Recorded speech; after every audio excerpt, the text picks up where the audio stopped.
Good afternoon, friends. Today we will talk about Colonial Army in the series which we are doing on history of India from 1750s to 1857. And as all of us are aware also that how army played an important role in the expansion of the colonial rule, and how British, those who came as initially traders and thereafter they settled themselves in India, and how they exploited the resources of India. And in that exploitation of resources, army played an important role. So the way British took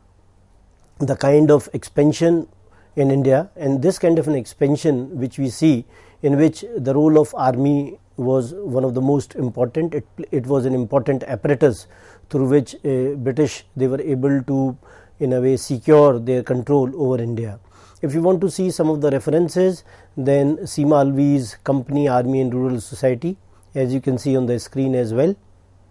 These are some of the readings: Seema Alvi's article, then Amar Farooqi's article which is there, then Shekhar Bandyopadhyay's book From Palasi to Partition, and some material from NCERT as well as IGNOU. So this is some of the reference material which is available in the context that Amar Farooqi's book article largely talks about the military recruitment in society in the late 19th century colonial India, and Seema Alvi's article which talks about the company, army and the rural society. The title is The Invalid Thana 1780 to 1830. So all this material will help you to grasp the importance of the colonial army and how army played an important role in the British expansion. And when we see the background in the context that how the civilian authority as well as the army authority, both these authorities, they came into conflict several times at different points of time. So we see that this kind of a relationship was always some sort of a sticky point, and the Charter Act of 1793, it gave the matters to the Board of Control, that the Board of Control will be the deciding authority in that context with regard to the matters, civil matters as well as the military matters. In the context of the East India Company's army, we see that Royal Navy was leased to the East India Company at the time of trouble in the 18th century, and this created some kind of problems between the army officers as well as the East India Company officials. And the historian Stephen Cohen, he argues that so from the very early on there was an attempt to raise a permanent East India Company's army in India. So what we see is that from the initial period there was a lot of concern with regard to the establishment of a permanent army from the initial times, and this could also be seen in the framework of the military labor markets, that how the peasant armies, they were being recruited during this time. And Dirk Kolff, he says that it was some sort of a military labor market. And when you say that military labor market, then how peasants, they were being recruited in these markets, and they also became some sort of a labor. So military labor in the context of the recruitment of the armies, it was being also done during the Mughal period, and from there on the East India Company took it upon themselves to carry on this kind of a tradition. And there has to be in the Mughal period, we see that this kind of a distinction between the peasant army and the civilian population was not very clearly marked. And if you see this kind of a situation in the context of the British army, they also recruited peasants into their own army, and how these peasants, they had their own sensibility, they had their own consciousness, and this consciousness and sensibility was not different from the peasants, because they themselves were the peasants. And when they joined the company army, it was also because of the fact that it will provide them some kind of a reputation. When they will join the company army, it will improve their reputation in their native places. So that is how you see that British also continued with these kinds of traditions, where they recruited an army, especially the Bengal army, which was largely from the Brahman as well as Bhumihar factions. So the upper caste factions, they could be seen in the Bengal army, and their religious rituals, etc., they were also being followed in a way by the British. They were being allowed to follow such kind of rituals, and British, they facilitated that such kind of rituals which are associated with their religion, with their customs, they are being carried on. And Christopher Bailey, he argues that the commercialization of the royal power, it began under the Mughals and extended to meet needs of military organization and growing bureaucratization of numerous small polities that succeeded the Mughals. So what we find in the 18th century, as has been argued by Bailey, that how the commercialization of royal power was taking place, and this, it was also happening during the Mughal period, and it could also be seen in the context of the military organization, and how the various polities which came after Mughals, especially the successor states as well, we find that this kind of a development could be seen. And Indian merchant capital was redeployed for greater control over the labor productivity through control over revenue collections of all sorts. So he also argues in that context that the merchant capital which was available, it was also redeployed, it was also being used so that more control over the labor productivity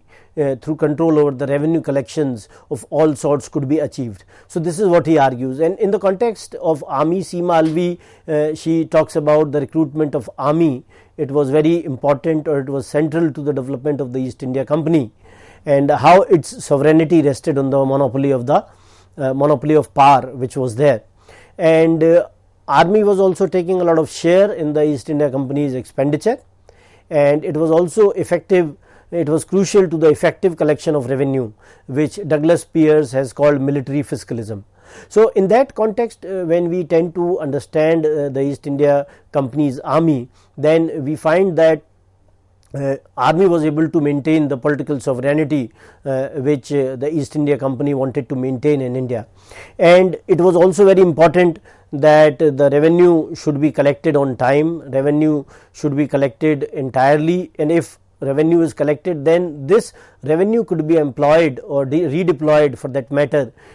for the military situation, for augmenting the military resources of the company, which Douglas Pearce has called military fiscalism. That how the people, the officials, those who are in a way concerned with the collection of revenue, they collect that revenue in a central manner, and that money or the revenue which has been collected in a central manner, that is being used for the military purposes. Buttonstein, he tries to see in this context that the efficiency in the wide scale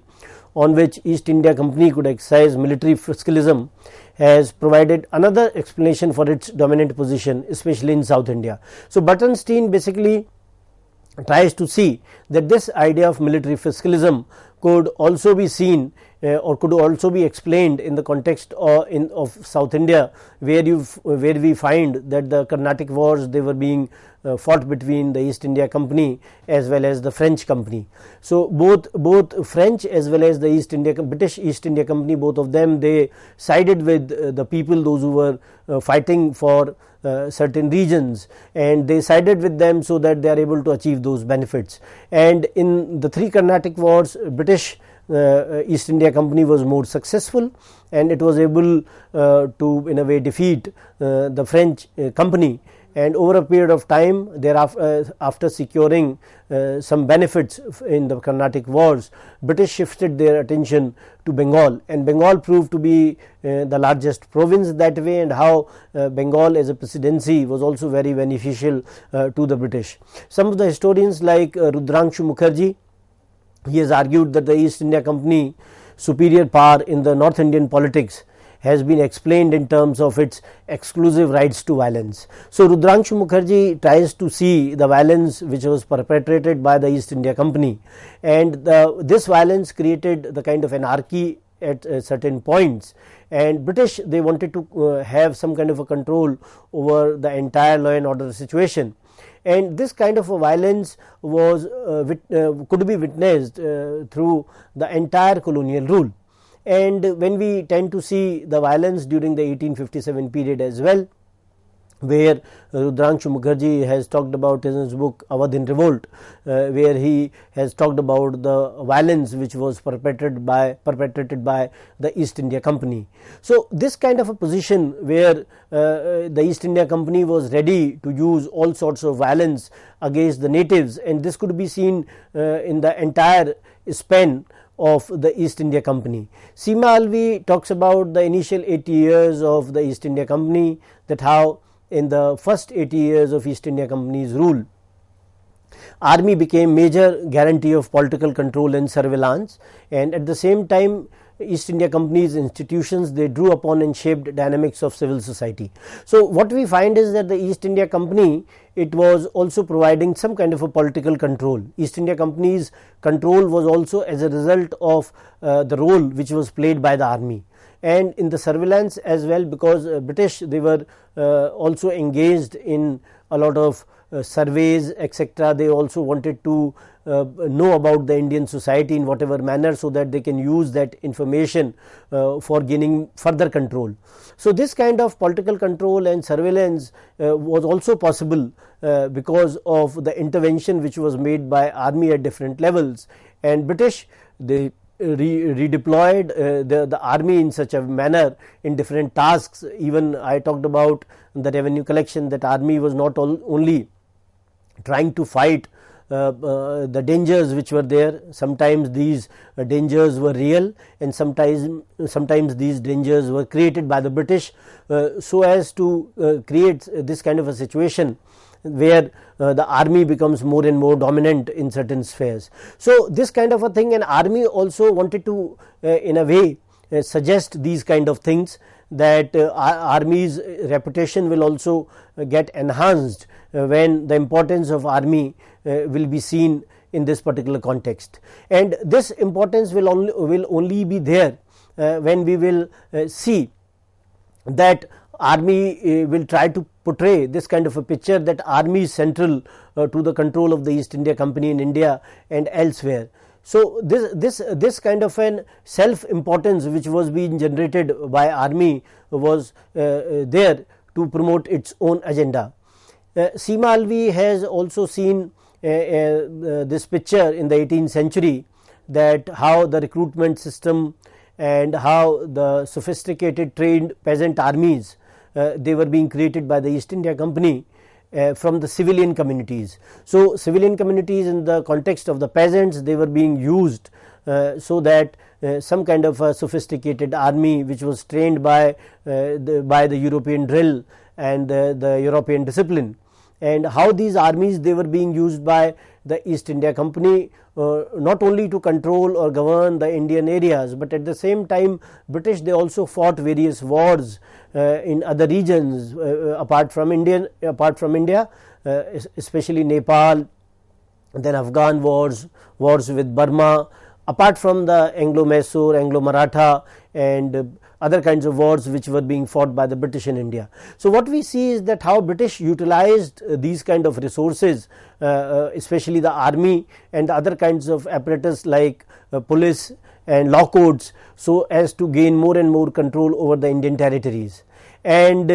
this army which was initiated by the British was known as the Sepoy Army, and how Sepoy Army was very central to the kind of role which was played by the East India Company in terms of expending its own resources. And this could also be seen in the context of the Anglo-French wars which were fought in the Carnatic, and how this kind of a backdrop which was available in the context of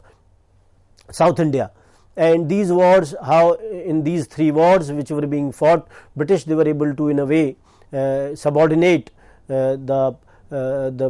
French company, and Stringer Lawrence in 1788, who had brought in the Royal Naval reinforcement to rescue the struggling East India Company. So we see that at one point of time, especially in the first Carnatic War, we find that British were struggling, and thereafter in the second and the third wars, British, they were able to recuperate, and they were able to inflict the kind of blows on the French company, and they emerged victorious as well. We also find that this kind of a drive to recruit the permanent Indian army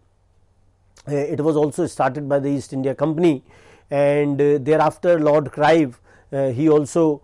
initiated or renewed this kind of a recruitment policy, where the defeat of the Bengal Nawab in 1757. Thereafter, when the Bengal Nawab, he was defeated in the 1757 after the Battle of Plassey. So we find that this kind of an idea, where this kind of an army should be there for the East India Company, was there from the initial times, and the various governors and later governor generals or viceroys, they were keen to use all sorts of resources of India, and these resources they were being utilized in such a way that British were able to secure the control over India through army and other kind of institutions which they created. And in that context, what we find is that army was one area where they invested a lot of money, a lot of revenue or exchequer was being spent on army, and at several points of time, apart from the standing army which was being maintained by the British for themselves, we also find, especially Lord Wellesley in 1799 onwards, the coming of the subsidiary alliance system, where Lord Wellesley in a way, through the subsidiary alliance system, he was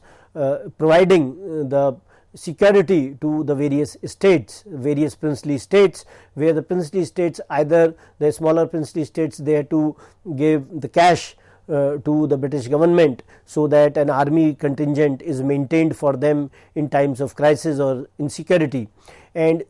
many a times for the bigger states, they were providing land or the kind of Diwani rights in a way to the British East India Company, where they could secure revenue from these areas, and these revenues could be utilized for the maintenance of the army, for the protection of these princely states. So what British were gaining in that sense through the subsidiary alliance system, that the foreign affairs of that particular state, they were being taken away by the British. They were being provided some kind of a support in the framework of the army, which was guaranteed to them at times of crisis. And these rulers, they were now not concerned with their own subjects, because they knew that in any kind of crisis, in any kind of rebellion or any kind of problems with their neighboring states or from the other states, then British, they are there to help them. So this created some kind of neglect on the part of these rulers. We also find that the kind of sepoy army which was being trained according to the European standards, this army was very, very central to the functioning of the British government. And what we also find is that some officers like commander-in-chief were the king's officers, while majority were nominated by the East India Company's directors by way of distributing the patronage. So what was happening in the initial times, till the Queen acquires the control of the East of India, when Queen becomes the Empress of India, till that time when the East India Company was ruling India, that way as late as 1858. So till that time we see that commander-in-chief, etc., they were being seen as the officers of the king or the queen, whosoever was ruling Britain at that point of time. But the majority of these members of the army personnel, they were being nominated by the East India Company, they were sent by the East India Company in form of patronages. That how people, those who were close to the East India Company in Britain, they were being sent to India, and these how these people they were being paid at very high levels in India. So this kind of a strategy of East India Company, as Douglas Pearce, he sees in the early 19th century, that 20,000 royal troops, they were being stationed in India, and they were being paid by the East India Company, and it was some sort of a strategy to subsidize the Britain's defence expenditure. And the size of the East India Company army also increased over a period of time as the territory expanded, and from the military labour market from where it recruited extended as well. So what we find is, as the army extended or the expansion of the army takes place, similarly the military labour markets, they also extended as well. And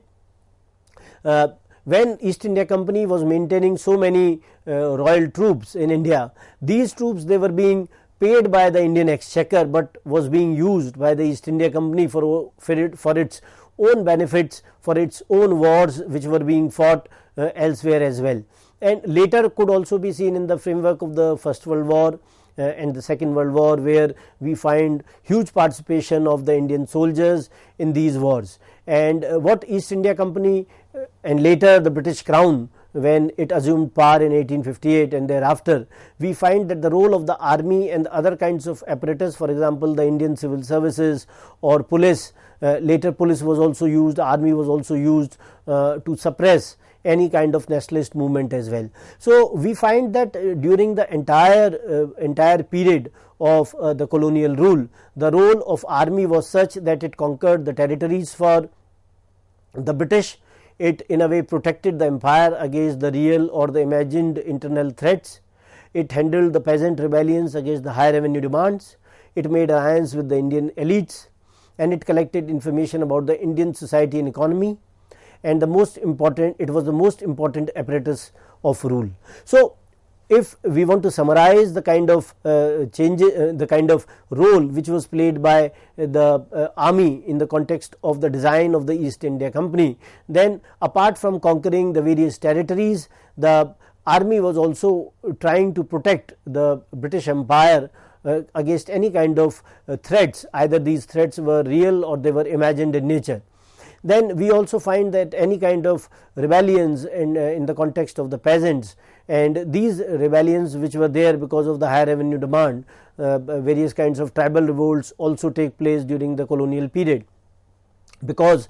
these kind of tribal revolts were there because British, they were trying to appropriate the resources which were being used by them. And British, they were trying to encroach on the various forest areas. They wanted to acquire more and more forest areas for themselves so that they can use those resources. So these kind of conflicts, whether in the framework of peasants, whether in the framework of the tribals, all these kinds of things, they were being in a way handled by the kind of structures which were created by the British, in which police, army, all of them, they played an important role. And at the same time we also find that how British, they created some kind of an alliance with the Indian elites, and these kind of alliances, they also in a way helped them to in a way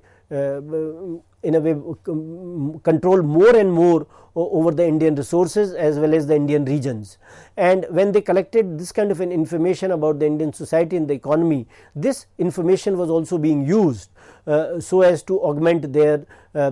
authority over India. So with this, I'd like to end the discussion. Thank you very much.